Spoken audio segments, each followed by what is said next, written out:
Well, hello everybody. Happy Monday. And I hope you're all fabulous and fantastic and you all had a beautiful weekend. As you can see, winter has set in a major way here. My voice is croaky. So yeah, what could I say? Bear with me. I'm not a winter person.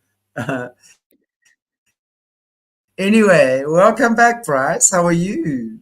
I was telling you off camera, I Where's just can't Bryce? help but can you hear me?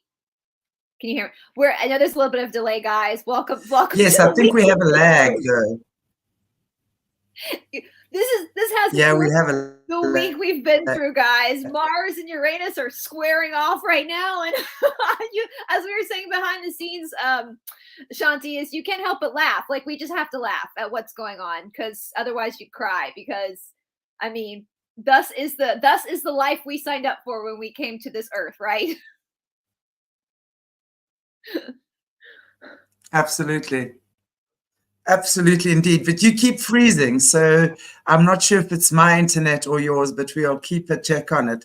And if Yeah. you beautiful ladies and gents in the chat can just keep a check, if you guys can just be my back room for the moment, please, all you all in the chat, and tell me whose internet is problematic. Is it mine or Bryce's? So we can check it out if we need to. Hello, everybody. It's so good to see you. I'd like a refund. Lisa. I'd love to give you a refund, baby. You're gonna come have to portal down to me though, right? You're gonna have to find that special portal that takes you to Africa. South Africa, my house in particular. Lovely. Welcome everybody. Good to see you all, and marvelous Monday it is. I love Mondays. Mystery Monday, all these lovely Mondays. And Joanne in Australia. Wow, raining and stormy there. Nice to see you guys, Joanne. And yeah, well, it's sunny and cold here. Sunny and very chilly and windy. Anyway, okay, Bryce. Well, we are talking part 2 today of the unsolved murder of, and I guess the lost body of JUAN. You said JUAN? Juan. I mean, I'm sure BORGIA. different. I'm sure different Juan. culture. We say it Juan. That's how we say it here in America. And I want to just point out, Juan. Colleen, I'm Yeah. so sorry. I just saw Colleen's comment.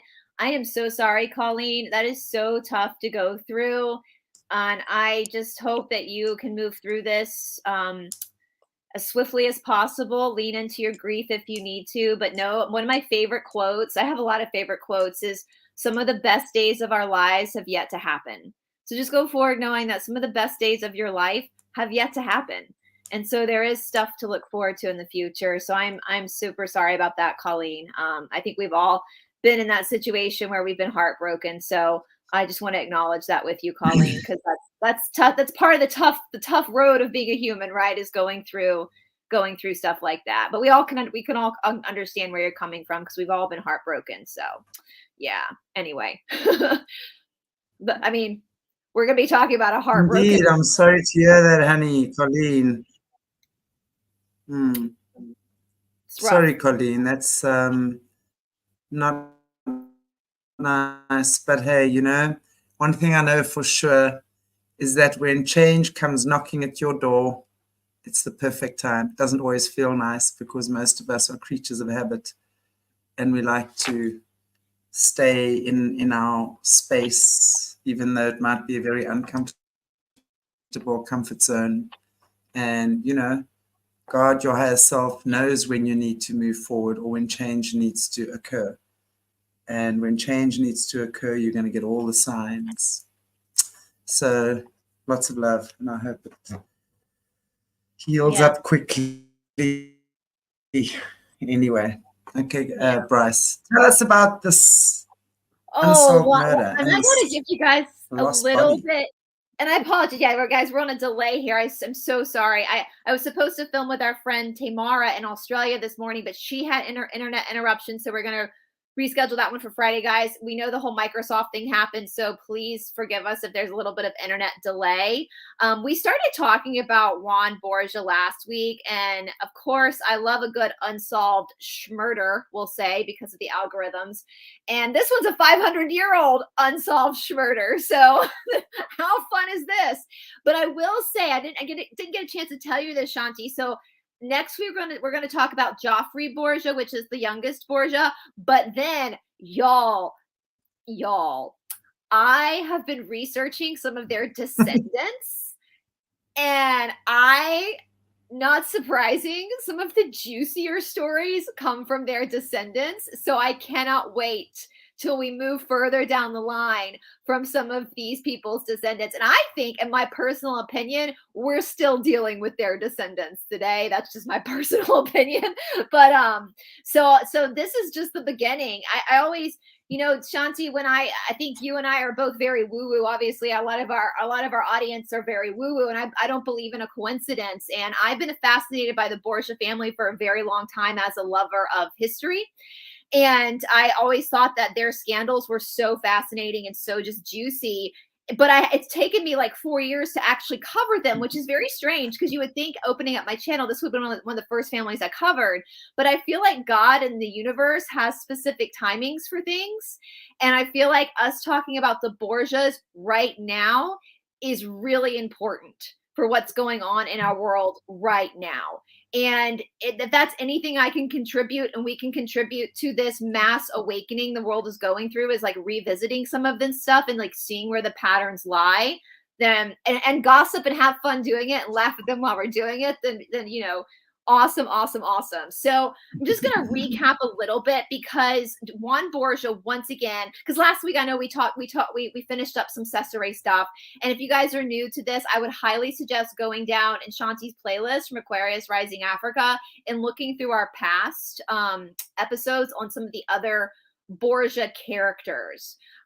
So, you know, these people, especially the nucleus of the Borgias, they individually, they're scandalous, but you put them all together as one working family, and it's frankly a shit show. And we're here for it, because they were messy, and they were scandalous, and they were narcissistic.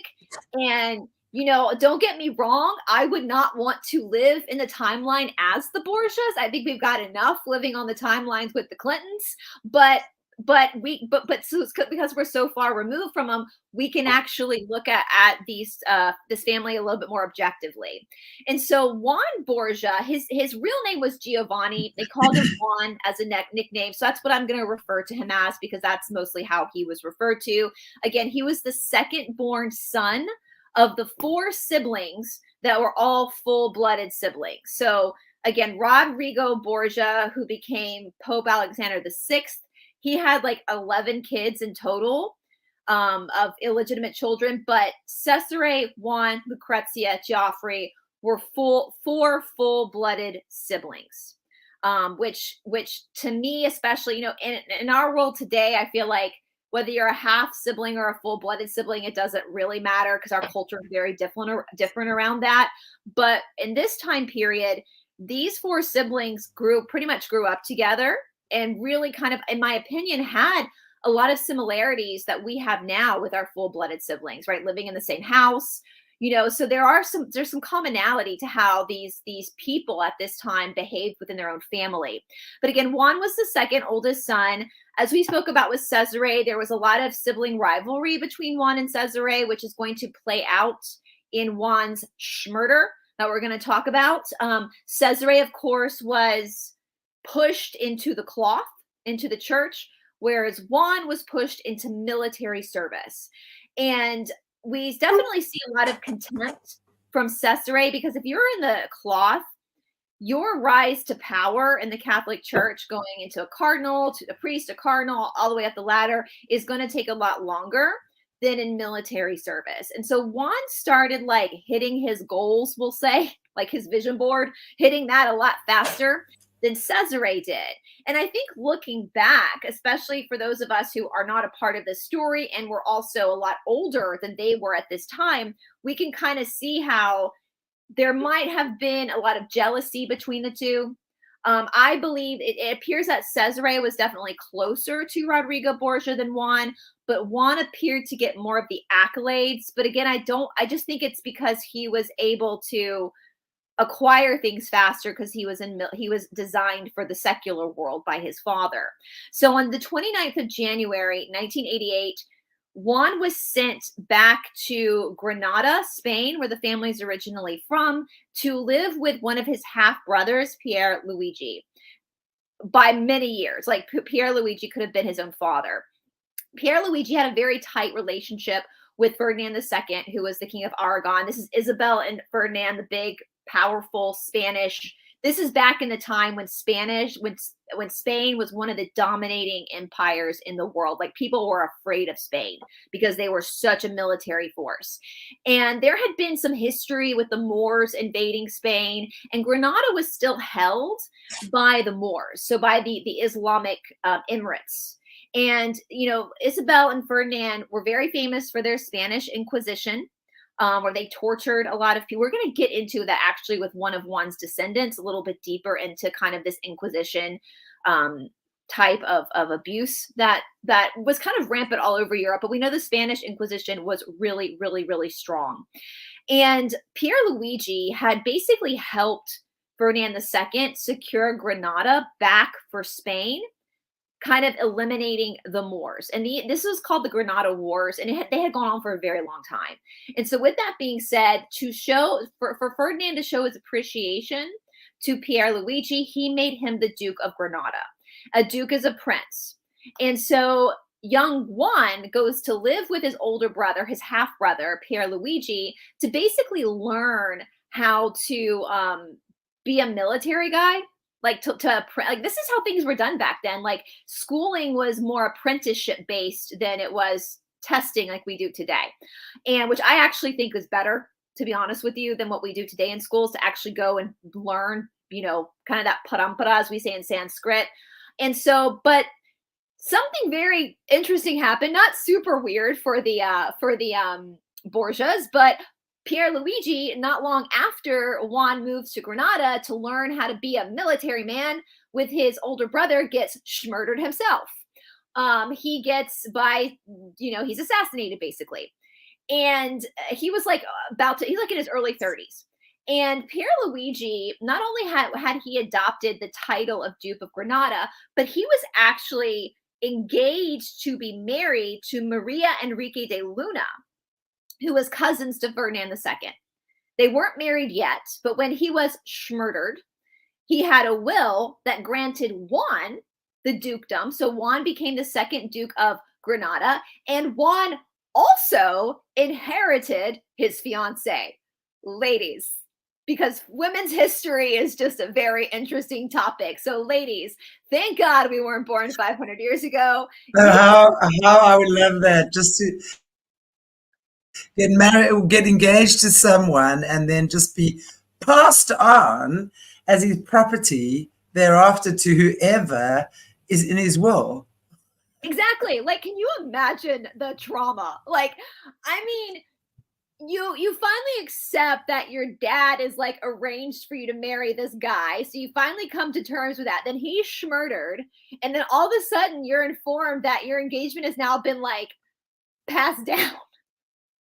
I just can't imagine. Like, I have to say, like, regardless of whether Maria Enrique de Luna was Illuma Schmati or not, I have a lot of empathy for her. And I kind of, that was like the kind of how I looked at Lucrezia too. Like, some of these women that are in these families, especially at this time, they're just trying to survive. So I think we should give the women, a lot of these women, a huge pass, because they're literally in a world that even us, and you think about that, ladies, like most of the ladies, right, yeah, I mean, I think most women have experienced some form of like SA, I'll say, I'm trying to be careful about what we say with the algorithms, but some sort of like unwanted attention in our world where we actually can go to the police and we have some sense of autonomy.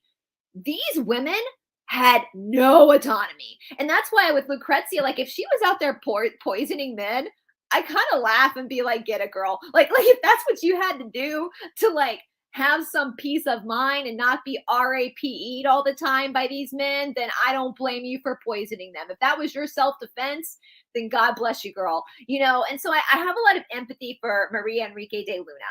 But nonetheless, Maria, it does seem that she kind of lucked out when Pierre Luigi was murdered, because she was closer in age to Juan. She was like 2 years older than Juan. So more age appropriate. You know, all the Borgia children were considered to be super good looking. So she was probably like kind of thrilled that now she's got a hot, I mean, he was 12 at the time, so I don't know how, you know, it's kind of weird. But with that being said, we saw this with Lucrezia too. Even though Juan was contracted to be married to Maria, and he's now the second Duke of Granada, he's still 12. And so Rodrigo pulls him back. Rodrigo's not the Pope yet. He's still just a cardinal. He pulls him back to Rome to wait for a minute. And I think we talked about this Lucrezia, like I think she had to have her get her period before they could have sent her to her husband. I'm imagining as a 12-year-old, even though Juan probably at that point knew, we'll say, how babies are made, I don't know if 12-year-olds have the physical potency, we'll say, to do the deed. And so they held him back. And on August of 1493, so the year after. Well, when you're looking at so many, BRICE. Sorry, we've got such a lag here today. No, I think when you're looking at so many teenage pregnancies nowadays, I think they do have the potency. I really do. Maybe at that point, they were just a little bit more like conservative. I don't know. It's so, I've said this before. I don't know if I said this on your channel, or it's strange. Watered down. It's weird because in this time period, they were very laissez-faire about intimacy, we'll say. Like, everybody had mistresses. It was no big deal. Like, every pope had kids. They were illegitimate, like, whatever. They were very laissez-faire, just in general. I'm not talking about the Borgias. I'm just talking about all of our ancestors in general were very laissez-faire about intimacy. However, they were super strict about legitimacy, about children being born in wedlock. Where I feel like today it's reversed. I feel like we're a little bit more conservative, for most of us anyway, when it comes to intimacy, but we don't care about legitimacy. Like, we're not interested. It doesn't matter to us if a child is born in or out of wedlock. They're still a legitimate human at this point. Like, that's wild to me that there was a time in our history where a child could be born out of wedlock and was not considered legitimate. Like, that is wild to me. That we now, of course, the Borgias are, and any child of a Pope, right? It's wild. Actually, a bastard. They were considered bastards. Yes, wild to me, like wild. And nowadays, especially in the United States, if my sister and I had another sibling who was born out of wedlock, because my sister and I were born in wedlock, and our dad died, then the state of Georgia would see us as equal inheritors of his estate, right? The courts don't even consider, like, what, that doesn't even matter to the courts anymore. If you are biologically the offspring of a human, then you are legally recognized as the inheritor of that human's estate, which is totally different back then. This is totally different territory that we're in. And so they pulled, now again, with the marriage of Juan to Maria Enrique de Luna, not only does Juan have the title of Duke of Granada, but once they have children, then it's mixing the bloodlines, right? So they are literally really stable in this game of the establishment, in the Illuma Schmati, we'll say, right? In this game of the establishment. So he goes back August of 1493. This is the year after Rodrigo Borgia has been put on the papal throne.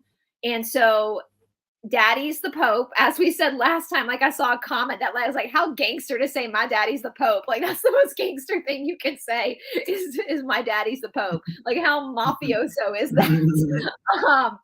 So he's sent back to Spain to marry Maria, and he is sent in pomp and circumstance, like bells and whistles. People kept comparing this very much to like Nuevo Riche, which is like new money. And so new money tends to, like, new money shows itself off. New money is very Kardashian, right? Whereas old money, new money will be driving a Lamborghini. Old money will drive a Honda Accord, right? Like there's just a very different personality between people who have had money for a long time and people who are new to money. And the Borgias, and I've heard many historians say this in many different podcasts I've listened to, the Borgias at this time are the epitome of that new money culture.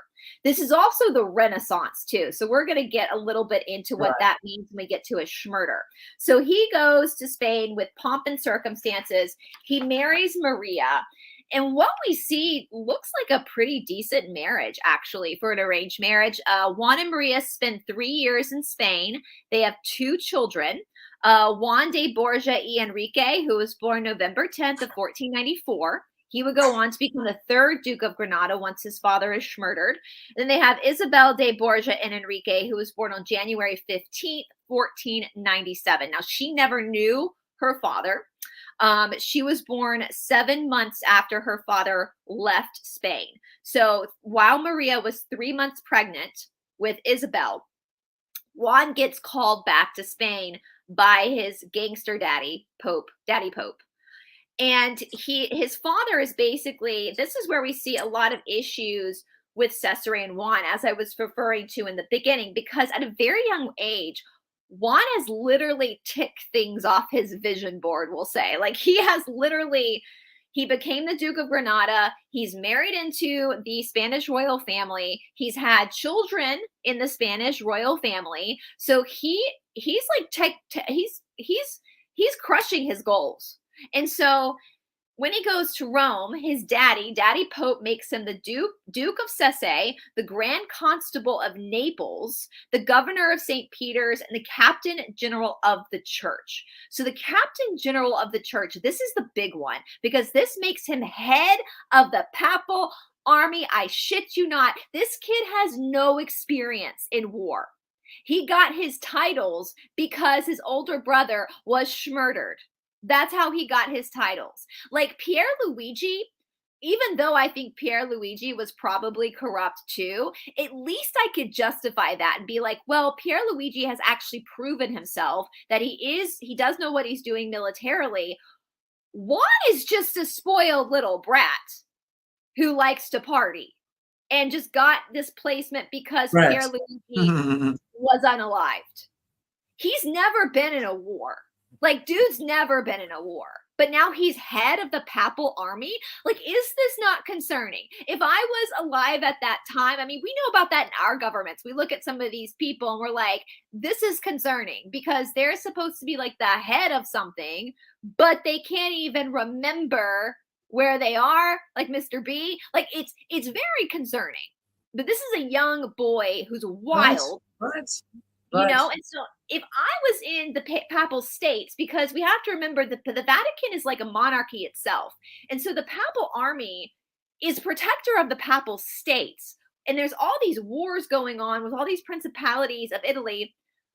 I can, as we feel now about our government leaders, I can imagine the commoners were like, WTF, this jackass is going to protect us. I'm going to move my ass to Naples because this is dangerous. Exactly. Right? So a lot of commonality, right? Uh-huh. So anyway, now, of course, Cesare, and I will say, Cesare definitely, in my opinion, Cesare was probably a psychopath, but like most psychopaths, he was effing smart. Right? If I was stuck in a situation where my ass had to be saved and I had to pick Cesare or Juan to save my ass, I'm going to pick Cesare because at least Cesare is going to handle things calmly and meticulously, and he's probably going to succeed. Like Cesare is total older brother energy. Like Cesare is OCD. He's like older brother energy. He's organized. Whereas, and we talked about this, like Juan had this propensity to go to brothels a lot. I mean, thus was the time, right? Again, they had a laissez-faire attitude about that stuff anyway. But Juan would be late. He would be late for these meetings. And so Cesare would have to go all over Rome into these brothels looking for Juan to bring him in. So Cesare covered for Juan a lot, like older siblings do. I mean, you guys, I'm a sibling. Shante, you're a sibling. I'm sure most of our friends watching are siblings. We cover for our siblings a lot, even if we're effing mad at them. You know, even if we want to smack the crap out of them ourselves, we will cover for them. You know, my niece Jacqueline, she loves her older brother. She loves her older brother Charlie so much. And my mom was telling me that Jacqueline will actually like take stuff from Charlie and she won't tell him because she doesn't want him to get in trouble. Like, that's just how siblings are. So I actually, even though it's the most common theory that Cesare unalived Juan, I actually don't think, in my personal opinion, I don't think he did. I don't think he minded that Juan was gone once he was gone. But I do see, that's one thing I actually like in this complex family. I do think these siblings are pretty loyal to each other, even when they're pissed off with each other.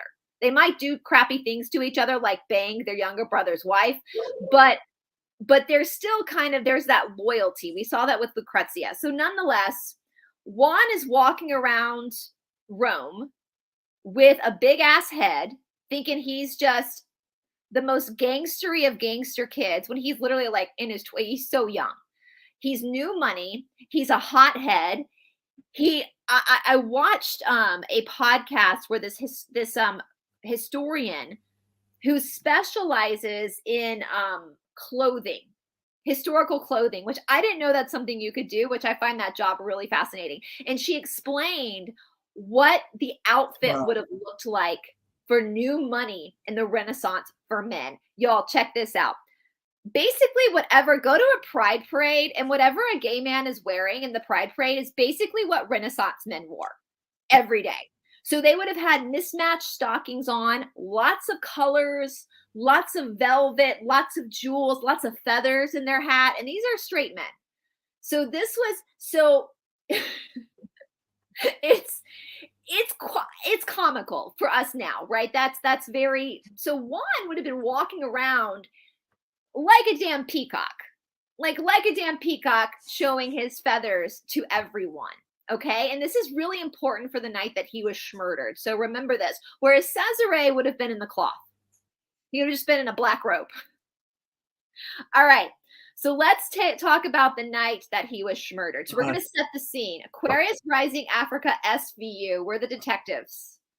We're the detectives on the case, you guys. Get your crime scene tape. We're the detectives. I love it. All right. So I'm going to break this down, what we know of what happened that night. Exactly. So this was the 14th of June, 1497. When Juan had gotten back to Rome, this is where it gets interesting, where the plot thickens, my friends. When Juan had gotten back to Rome, he was seen gallivanting around with a strange man who wore a mask, like an eye mask. Nobody knew who he was, but Juan was like buddy with him. Okay, so just remember that, you guys. Nobody knew who this guy was, but Juan was like partying it up with him. All right. Now, Rome at this time, Roma, was not the same. I know we've talked about this before, but it was not the same Rome that exists today. I love Rome. I've spent a lot of time in Rome. I've spent time at Vatican City. Beautiful, amazing city. Very important for our history as a humanity. But at this point, Rome was like a war zone. And it was like the wild, think about the wild west of America with the saloons and the brothels and like the duels happening all the time.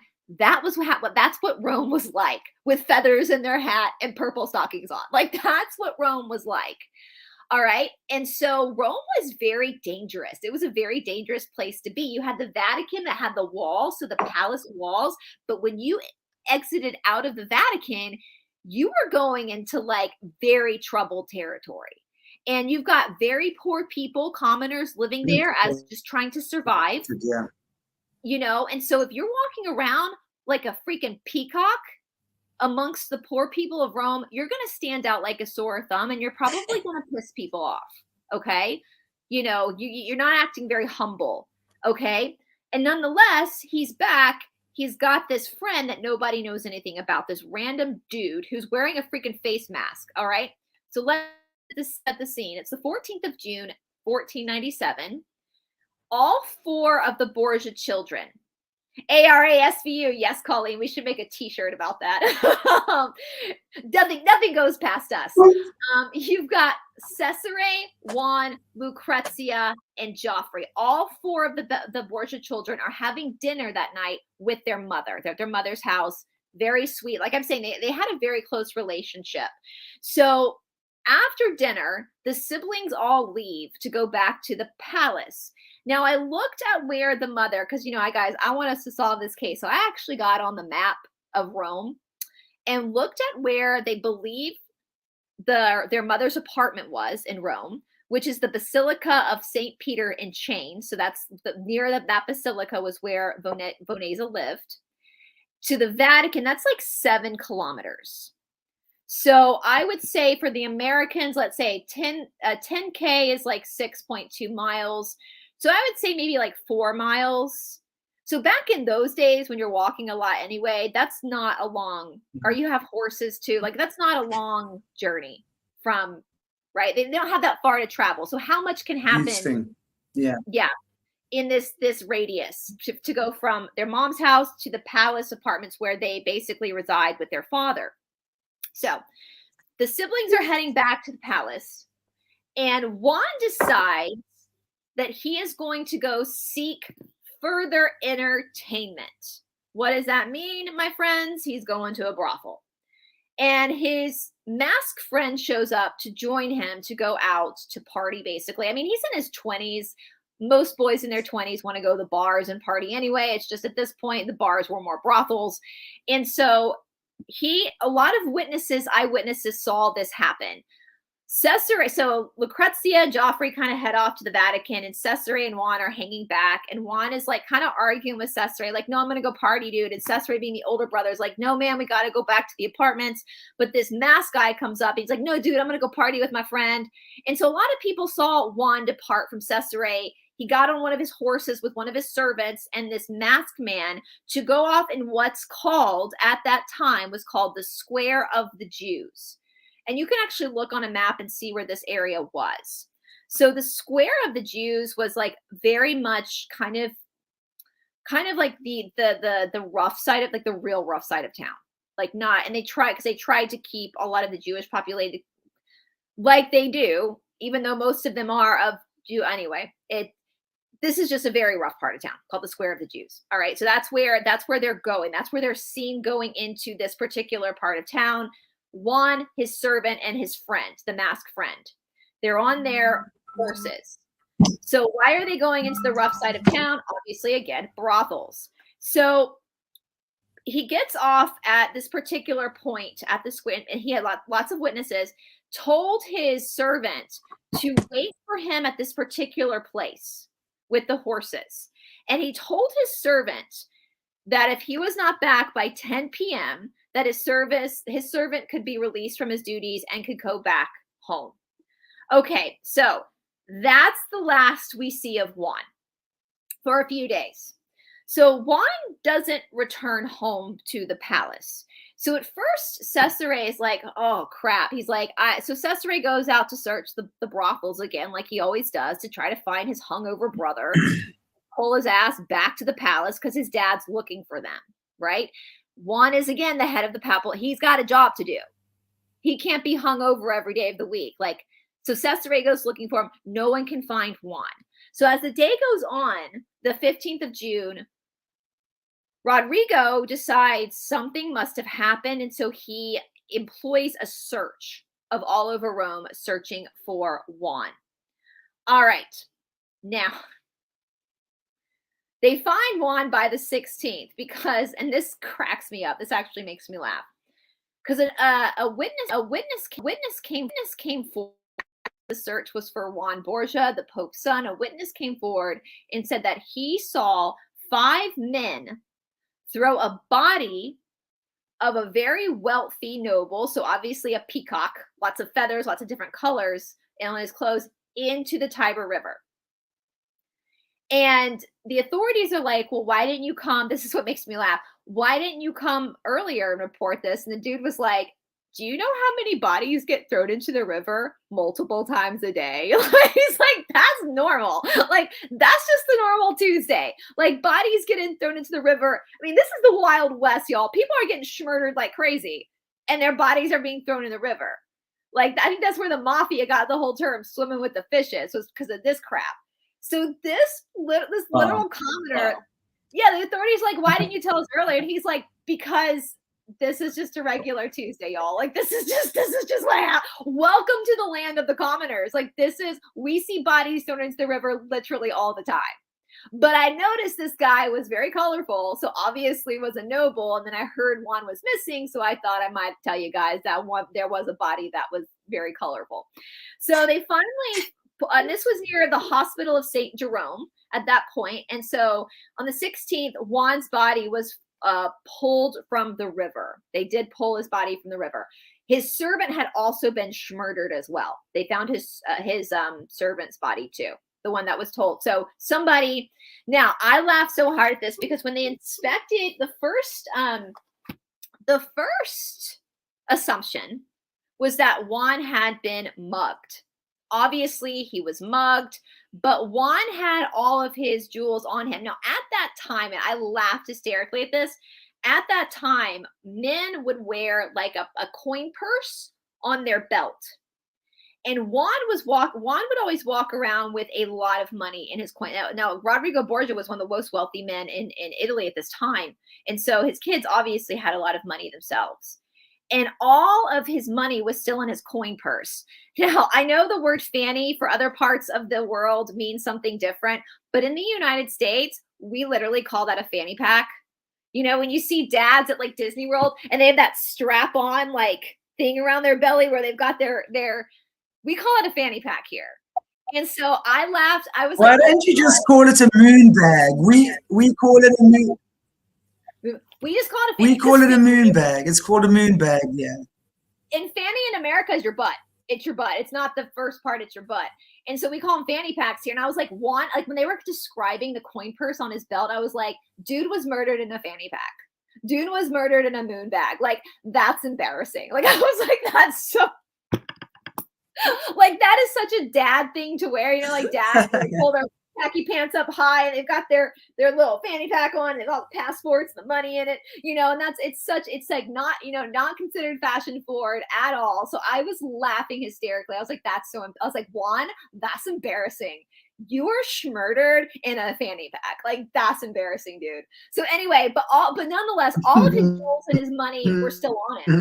So it was not a robbery. This was not a robbery. This was like an assassination, right? Because all of his money and his jewels were still on them. Listen, criminals of the past, criminals of the future kind of learn that they want to make it look like a robbery. You guys could have at least made it look like a robbery. You could have at least taken them, you know, like, so be a little bit more inventive. Like, I get it. Obviously, it was assassination because the people that were unaliving him, who were murdering him, were not interested in the money because they already got plenty of money themselves. But at least make it look like like it was like a robbery gone wrong. Because then it would look a little bit more distracting. But nonetheless, we immediately have suspects. Okay, so now, as many historians have said, there was countless people who wanted to get rid of the Borgias. Countless. And I'm not talking about good guys who wanted to get rid of the Borgias. I'm talking about other shady people who wanted that, you know, that Game of Thrones, right? So creatures of the night, yes. Absolutely. So saying I'm just commenting, that babe. Don't worry about me. Saying that the Borgias were walking around with a target on their back is like, that's not dramatic. Like, they all were walking targets for, you know, stuff like this to happen. And Juan, I think most, like, Cesare was very street smart. Lucrezia was very protected. I think that a lot of the kids were very aware of the predicament they were in. I mean, hell, if Lucrezia was poisoning people with her ring, she was very aware of the danger she was in. But Juan was too sporadic. He was too, you know, in his own head to even really realize the danger he could find himself in. So of course, Cesare is the biggest suspect. And interestingly enough, Juan's wife, Maria, and Isabel, the Queen of Castile, actually tried to press murder charges against Cesare. And the Pope is the one that shut that down. So it, again, pretty gangster when your daddy is the Pope. So historically, we don't know why they immediately wanted to press murder charges. Now, how interesting is that? Is like some people could just go in and press murder charges. This doesn't work like that anymore. Like the authorities have to investigate and they have to be the one to press the charges. But when your daddy's the Pope, things can get shut down. Because there was a rivalry between Cesare and Juan. In my opinion, it was a basic sibling rivalry. You know, looking at things objectively, I don't really know if part of me thinks he probably didn't have anything to do with the schmurder, but he definitely benefited from the schmurder. He was not going to just pass up the opportunity to take Juan's titles. All right. So Cesare was, and of course, Cesare did eventually step away from the Cardinal, the Vatican, and he took, we know from his story, he did take over Juan's position, which again, he was probably more equipped for anyway. So the next, obviously the Orsinis are a huge suspect. The Orsinis definitely had a love-hate relationship with the Borgias. It's interesting because the Black Pope is an Orsini, I believe. Don't quote me on this now, today. And they say Pope Francis today is a descendant of the Borgias. So that's super interesting. Yes, it is. The Black Pope is Orsini. That's true. And if Pope Francis is who he claims to be and is a descendant of the Borgias, we've still got the Borgias and the Orsinis at the top seat of power. And they'll work together, but they'll also kill each other too, right? No problem. So the Orsinis were a huge. Now remember, one of the Orsini ladies was one of Lucrezia's private tutors too. And next week we're going to get to even more situations with the Orsinis and the Borgias being intermarried together. This is just, I mean, you think your family's got problems. Could you imagine what this family Christmas was like? You know, this is wild. I mean, this is just crazy stuff. So I actually do think it was probably the Orsinis, if I had to guess, practically speaking. I mean, go hug your parents, as crappy as they might be, because at least they're not the Orsinis or the Borgias. We also, there's a potential that Joffrey, the younger brother, some people put him on the suspect list. I think that is pretty low. I don't think Joffrey, I would be very shocked if it was Joffrey. Joffrey was very young at the time, a child. And we're going to talk more about Joffrey next week and his relationship with his wife, Sancha. And both Cesare and Juan were boinking Sancha because she was closer to their age. Joffrey was still very young.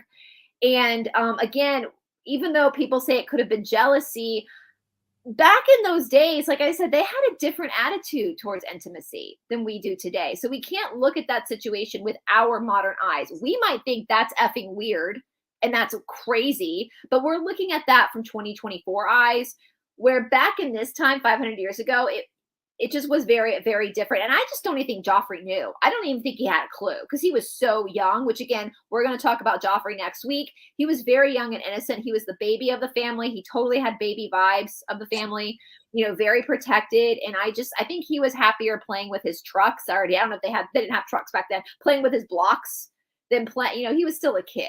So another suspect is that there was a man named Antonio Maria Della Mirandolo. I hope I'm saying that name right. And he had claimed, now he was a representative of one of the ancient Roman families. So again, in my opinion, this ties back to the Orsinis, because if you know anything about the Orsini legend, the Orsinis claim to be descendants of Romulus and Remus, like the original founders of Rome. And so, but this guy, Antonio, he apparently claimed that Juan had RAPED'd his daughter, his young daughter, and he was pissed.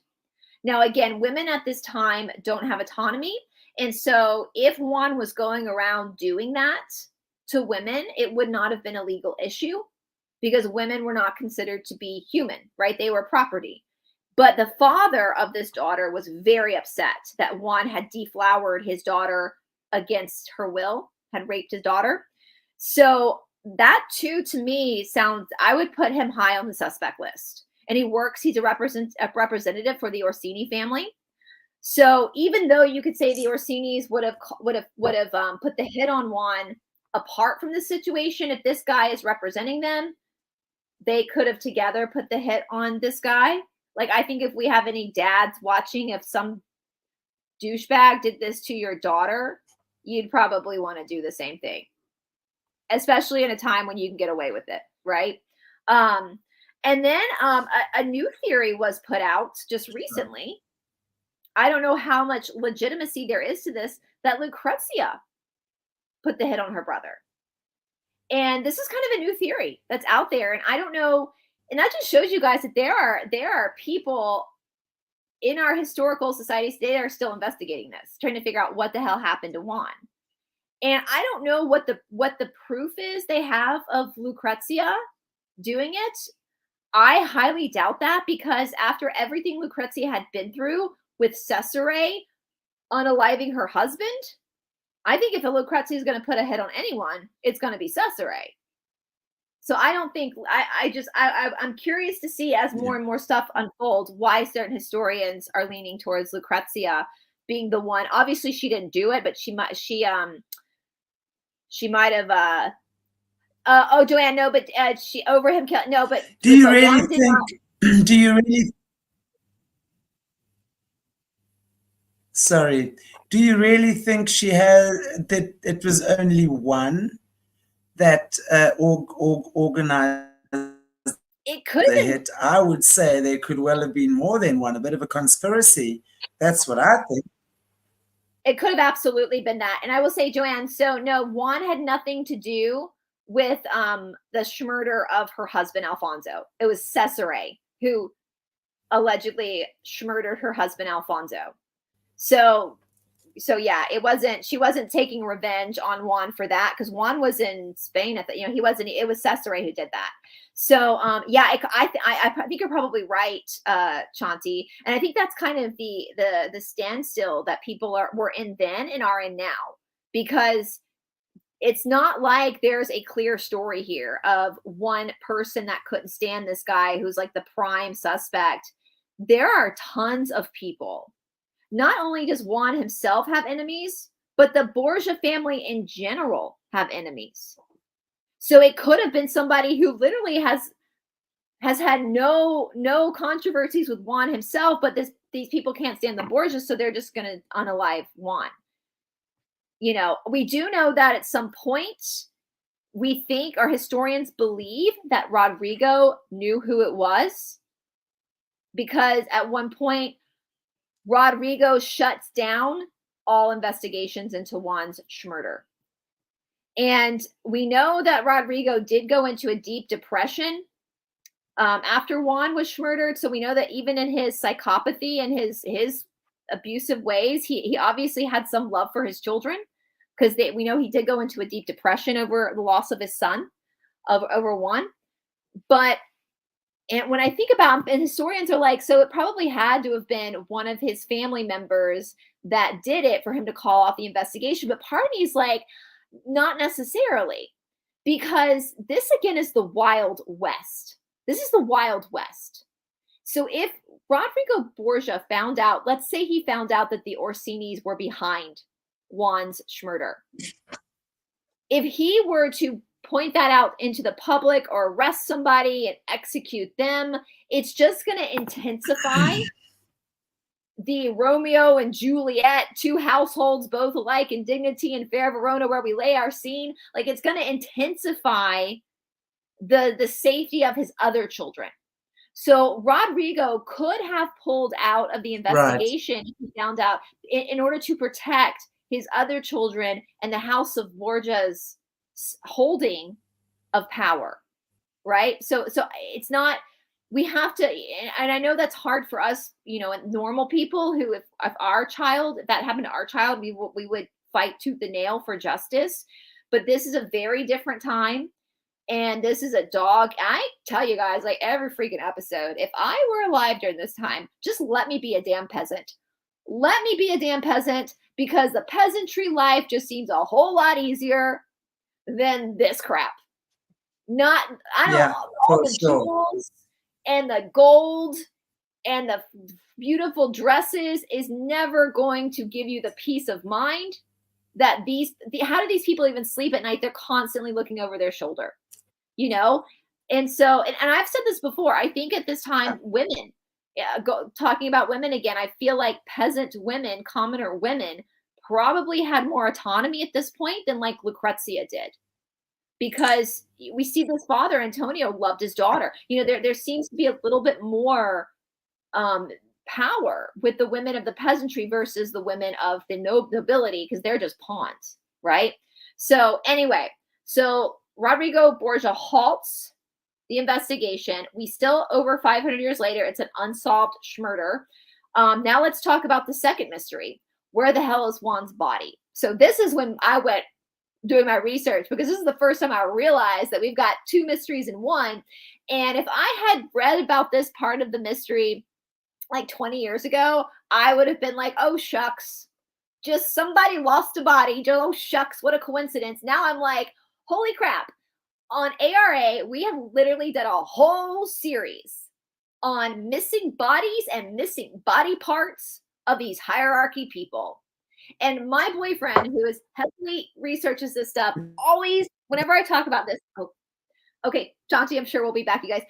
He always likes to tell me that part of what they do in these ceremonies is they might like let's say I was like, I don't know, some queen somewhere, me, and I get murdered or I just pass away of natural causes. What they might do, because I'm a bloodline, and I'm O negative, I'm part of that same bloodline that they tend to idolize. So is Shanti. What they would do is, and they still do this day, is they might like take my arm off, like cut my arm, and then they would put my hand like almost mummify it, and then in a ceremony they would light my hand like a candle to burn during a ceremony. So the smoke and the ashes are filling the room of my DNA. So whenever I bring this up to him, he like goes off on a tangent about all these articles and things he's read about what they're literally doing with these bodies. Okay. So now let me just clarify, because I said I'm O negative. So is Shanti. I've talked about bloodlines a lot on my family, on my channel. In my opinion, every bloodline on the face of this earth right now, whether you're O negative, O positive, A, B, negative, positive, whatever, you are powerful, and every bloodline is equal. Even though they have different side effects of personality, they're all equal. Do not let anybody tell you this nonsense that certain bloodlines are better than others. That's nonsense, okay? But the Illumashmati, they love O negatives, because our blood has nothing in it. So what do I mean by that? Like Shanti and I are both O negative. We don't have any antigens, and we don't have the rhesus factor. So part of the personality type of, no, Carol, blood types can't change. It's like your skin color. It's just how you are this life. Next life it could change. But part of the personality types of an O negative is that we're very mystical. We our eyes are shaped differently. It affects the way our eyes view light. So we take in light differently. So that's why a lot of O negatives have a lot of paranormal experiences, because they can actually see it. So what the Illumashmati does with this particular side effect of this blood, in my opinion, is they use it to harness spiritual stuff, because that it has, O negatives have the propensity to be more inclined. Just like O negatives are also like better athletes. We have more oxygen in our blood. Just like A negatives are really good at like, you know, earth stuff. Like, you know, they all have their strengths and they all have their weaknesses. They're not better than the other ones. So my opinion is that is why they do that. I was just saying, Shanti, that my boyfriend talks about with these, I know, Joanna, it's a total barbaric practice. Whenever I love your formation of forbidden words. Yeah, Joanne, we gotta be the Illumashmati, Schmurder. We gotta be, you know, us on the side of light. We're creative. We gotta be creative when it comes to this stuff. So, Shanti, I was my boyfriend, who Shanti knows, he's like super obsessed with studying. Yeah, Casey, we can do that. If Shanti, if you want to do that one day, we could do a video on all the blood types for sure. This is a fascination of mine. And again, I want to reiterate, guys, even though every blood type has different personality traits, none are better or worse than the other. In fact, if we learn how to all work together with all of our blood types, we would be really powerful humanity. But what they'll do, Shanti, is he gets off on it whenever I talk to him about the stories we're covering with these missing bodies, is he talks about how they'll take the body part, like an arm of like a person that's in these bloodlines, and they'll mummify it and they'll burn it like a candle in their rituals. So the essence of that blood type or that DNA fills the room while they're doing their ritualistic magic. So that makes a lot of sense. And he goes even deeper than that. He's studied this for a very, like if I walked into, I would be so bad if I was in Illumishmati. I would walk in and be like, and just start throwing up. They would never want me a part of their club because I'd be like, y'all are nasty. Like, this is nasty. They would try to serve me their special dinner. I'd be like, I'm a vegetarian. Like, stop it. Gross. Yeah. So, yeah, Colleen, it's disgusting. That's why they have to do this shit in secret, because it's so disgusting. So let's talk about Juan's missing body. So the body was first brought after he was murdered. It was first brought to the mausoleum of Hadrian. So Hadrian, again, it's a rotunda built for the Roman emperor, built between 134 and 139 AD. Obviously, Hadrian's wall is up, and that's the same guy, Hadrian's mausoleum, which must have really pissed the Orsinis off because that's their people, right? Then the body was transferred to the Basilica of Santa Maria del Popolo. Hope I'm saying that right. And the pomp and circumstances of this like funeral, there were 120 torchbearers, and he laid in state with a briar around his body for people to come observe. It must have smelled really bad, because I don't know back then if they had the proper embalming techniques like that we do now, like, ugh, you know. So in 1500, his mother, Vonesa, was granted permission to build an altar, burial place for her family. So she built this, what was called the Borgia Chapel, and she even had the body of Pier Luigi, Juan's half-brother that was murdered before, transferred to Rome to be laid to rest in this vault with Juan. So full body in the vaults, in the mausoleum. Now in 1658, so over 150 years later, the Borgia Chapel was demolished when the basilica was rebuilt. So they were going to re-renovate it, and they lost both Juan and Pier Luigi's bodies in 1658. What? Like, how do you lose a body? How do you literally, I mean, look at Weekend with Bernie's. They carry around a dead guy. Like, how do you lose a body? Like, how does that happen? Now, again, if I had studied this 20 years ago, I'd be like, oh, shucks. They must have just like put the body over there, and then maybe an animal got it, and that's that.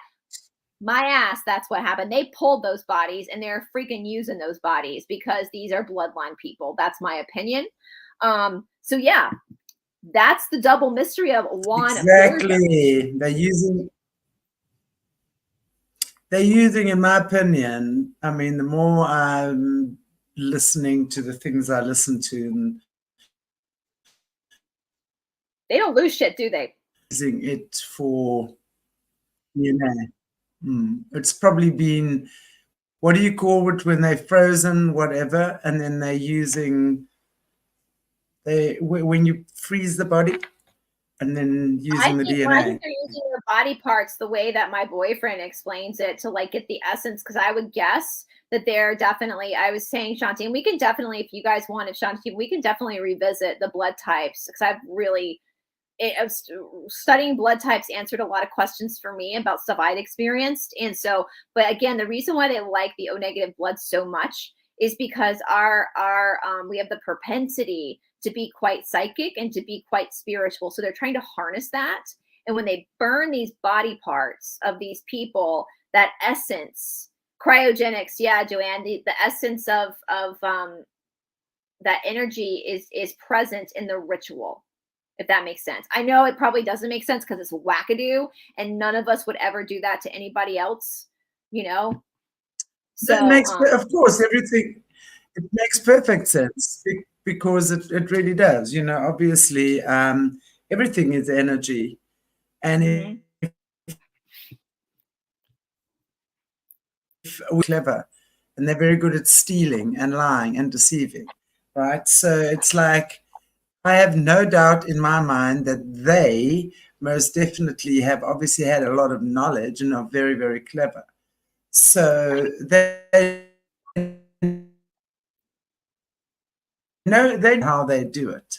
So I mean, yeah, and I think it's just, I don't know, you know, it's crazy because as you say, you know, keeping those bodies in some type of frozen state, or I don't know, I'm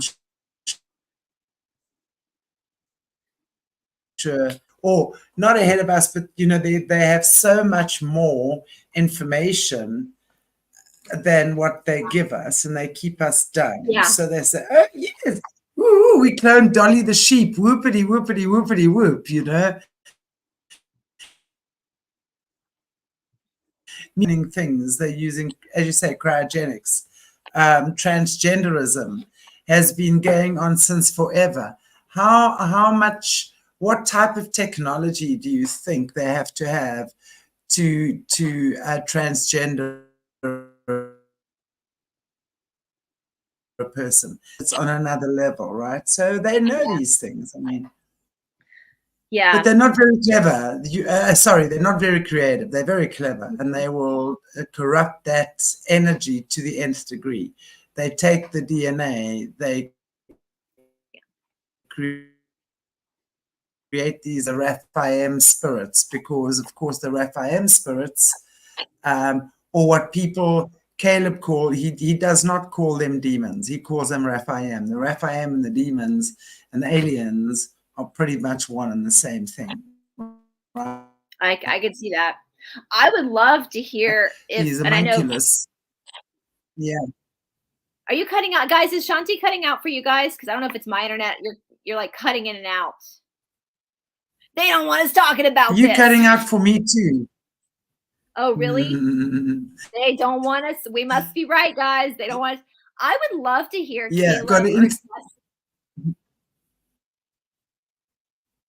I would love to hear Caleb or Jesse's opinion on what happened to Juan Borgia's body. I would love. Yeah. And I would love to hear if they know for sure if like the Borgia family is still one of the It makes a lot of sense, yeah. Yeah. I mean, you guys, I've got to say, we're gonna Jessica, I'm not saying it's ancient aliens, but yeah, so Lisa said, yeah, Lisa D, Shanti, you're cutting out. I was okay. It's probably having a lot to do with what happened this weekend with Microsoft, guys, is what I'm guessing. But you guys, we're going to talk about, after we talk about Joffrey, I'm currently right now in a big deep dive into one of Juan's descendants, and this is going to get into the Jesuits.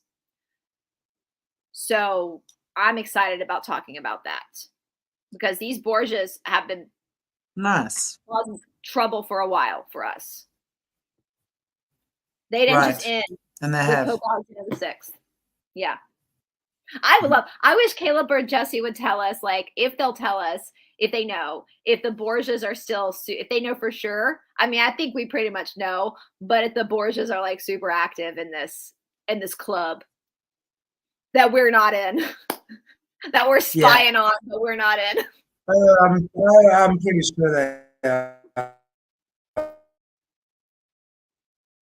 Really crappy today, guys. So, and I know that you probably now can only hear every second or third sentence I'm saying, which is tragic because you know how much I love the sound of my own voice.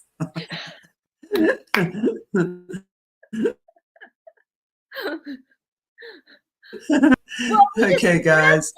I'm going to say that. So they can kiss our ass. Okay. Then Yeah, exactly.